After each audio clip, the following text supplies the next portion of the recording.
இவன் அந்த கேம் நிறுத்தி வைக்க முடியுமா? நான் உன்னுடன் பேச வேண்டும். ஏதாவது பிரச்சனையா அப்பா? மற்றொரு கொடூர சம்பவம்.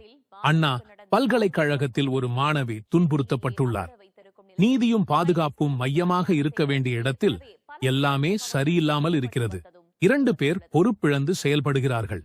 இது வருத்தமாக மட்டுமல்ல மகனே, இது நம் சமூகம் மற்றும் அமைப்பின் குற்றங்களை வெளிப்படுத்துகிறது. அதனால்தான் உன்னுடன் முக்கியமான ஒரு விஷயத்தை பகிர்ந்து கொள்ள வேண்டும்.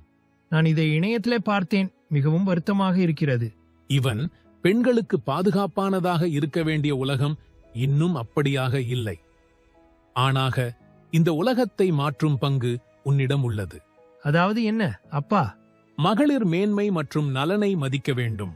இவன் கல்வி, உடை, வேலை அல்லது யாரிடமும் துணிச்சலாக நடந்து கொள்ளும் உரிமை என்பது அவர்களுக்கு அடிப்படை உரிமை. இது சலுகை அல்ல. நான் புரிந்து கொள்கிறேன் அப்பா. ஆனால் சிலர் பெண்கள் தங்கள் பாதுகாப்பிற்காக சில விதிமுறைகளை பின்பற்ற வேண்டும் என்று சொல்கிறார்கள். உதாரணமாக சீரான உடை அணிய வேண்டும் அல்லது இரவில் வெளியே செல்லக்கூடாது. அதுதான் பாதிக்கப்பட்டவர்களை குற்றம் சாட்டுவதற்கு சமம்.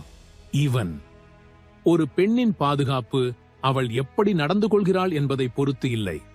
அது சமூகம், குறிப்பாக ஆண்கள் எப்படி நடந்து கொள்கிறார்கள் என்பதை பொறுத்தது. ஆனால் நான் யாரோ ஒருவரை தொல்லை கொடுக்குவதை காணும் போது என்ன செய்ய வேண்டும்? நீ உதவி செய்ய வேண்டும். தலையிடு, உதவி அழை அல்லது புகார் கொடு. மௌனமாக இருப்பது ஒரு தேர்வு அல்ல. மௌனம் குற்றவாளியை வலுவாக்குகிறது. அப்பா, புரிந்து கொண்டேன். ஆனால் அப்பா, அரசு என்ன செய்கிறது? அவர்கள் மக்கள் பாதுகாப்பையும் நீதியையும் உறுதி செய்ய வேண்டியதல்லவா? ஆமாம், அது அவர்களின் வேலை. ஆனால் இங்கே என்ன நடக்கிறது பாரு. குற்றவாளிகளை கைது செய்வதற்கு பதிலாக நீதி கேட்கும் மக்கள் மீது நடவடிக்கை எடுக்கப்படுகிறது. பார், உன் தலைவர் விஜயின் கட்சியான டிவிகே கூட துண்டு பிரசுரம் வெளியிடுவதில் சிக்கல்களை சந்தித்துள்ளது. அப்படி ஏன் செய்கிறார்கள்? அவர்கள் பாதிக்கப்பட்டவர்களுக்கு ஆதரவாக இருக்க வேண்டாமா? அப்படித்தான் இருக்க வேண்டும்.